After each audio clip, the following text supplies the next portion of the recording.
위원장님, 후보자에게 강력하게 경고해 주십시오. 중국 출입 기록, 칭화대 성적표, 증여세 납부 내역, 이것을 포함해서 저희 어떤 자료도 받아보지 못했습니다. 이렇게 해서는 청문회가 진행될 수가 없습니다. 그래서 후보자가 무자료 총리라는 이야기를 듣는 것입니다. 자료 요구도 청문회를 할 때마다 기준이나 관례가 바뀌어서는 안 된다고 저는 봅니다.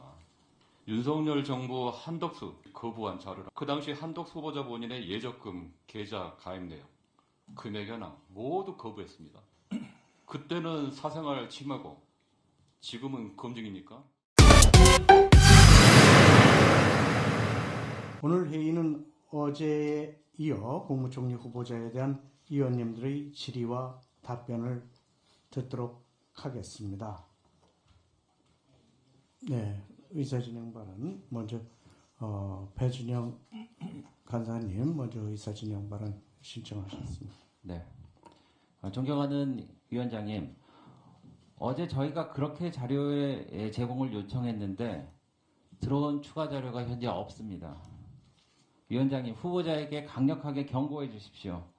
어제 중국 출입 기록, 칭화대 성적표, 증여세 납부 내역, 그리고 2004년 대출 1억 8천만 원 대출 관련 상환 자료, 2025년 대출 및 상환 1억 5천만 원에 대한 자료, 이것을 포함해서 저희 어떤 자료도 받아보지 못했습니다.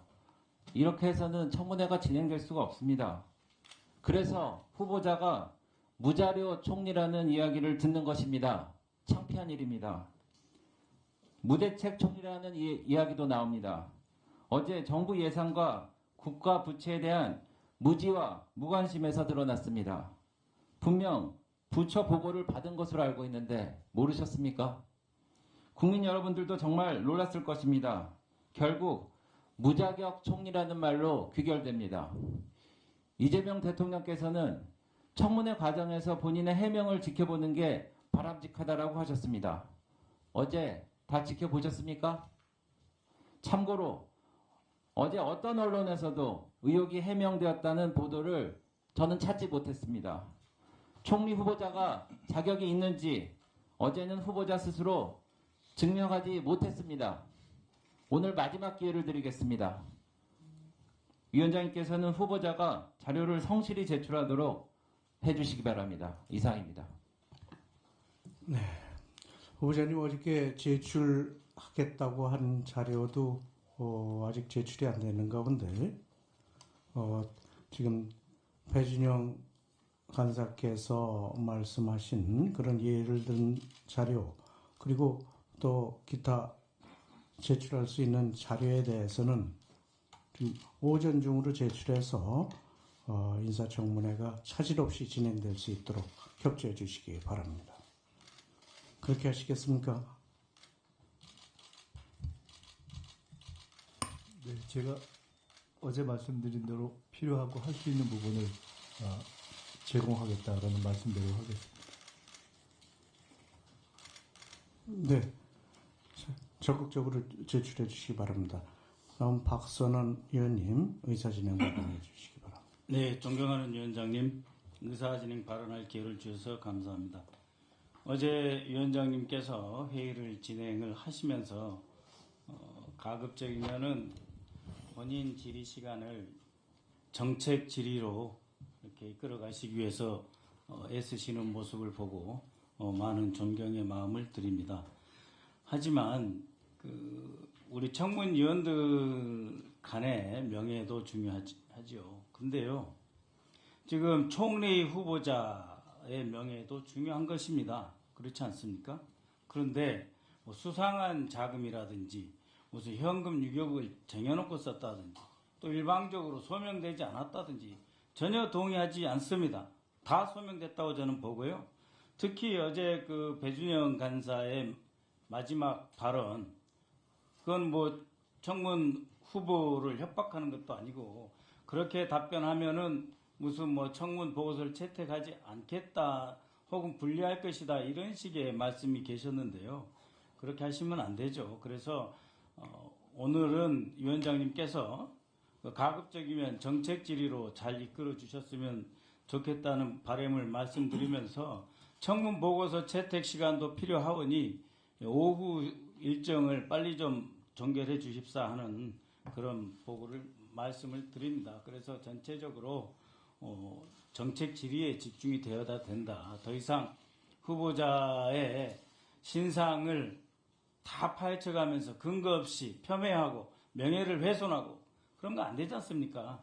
그래서 그런 점에 대해서 위원장님께서 각별한 그 운영을 감히 요청드립니다. 발언 기회 주셔서 고맙습니다. 네, 의원님들은 후보자의 인격을 모독하거나 허위 사실로 후보자의 명예를 훼손하는 그런 일이 없도록 주의하시기 바랍니다. 네, 최현일 의원님. 예.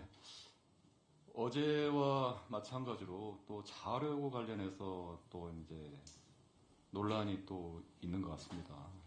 한 말씀 드리겠습니다.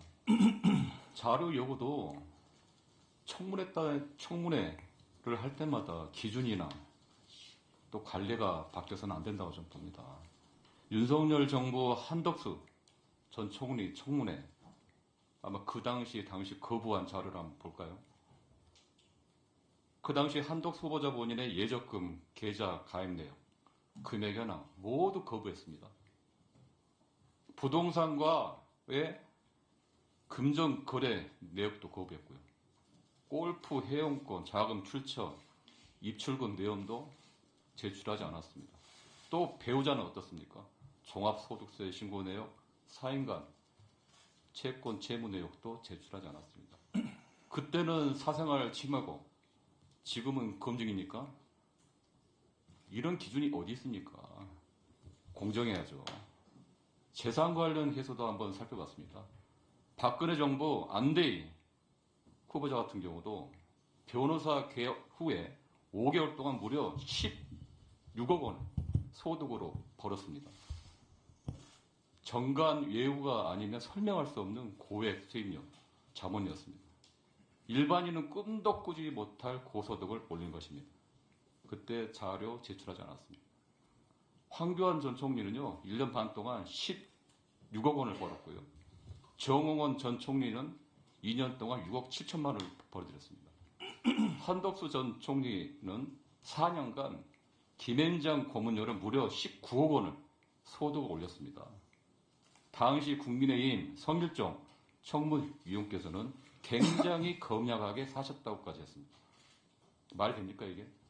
성일종 의원 말씀대로라면 김민석 후보자는요 검약 정도가 아니라 자린고비 수준입니다. 정부가 바뀌고 또 여야가 이렇게 바뀌었다 해가지고 과거 인사청문회에서 이루어진 자료 제출의 기준과 한계가 달라져서는 안 된다 생각합니다. 위원장, 무리한 자료 요구, 청문회 관련 없는 자료 요구는 단호하게 거절하게 또 제지해 주시기 바랍니다. 네.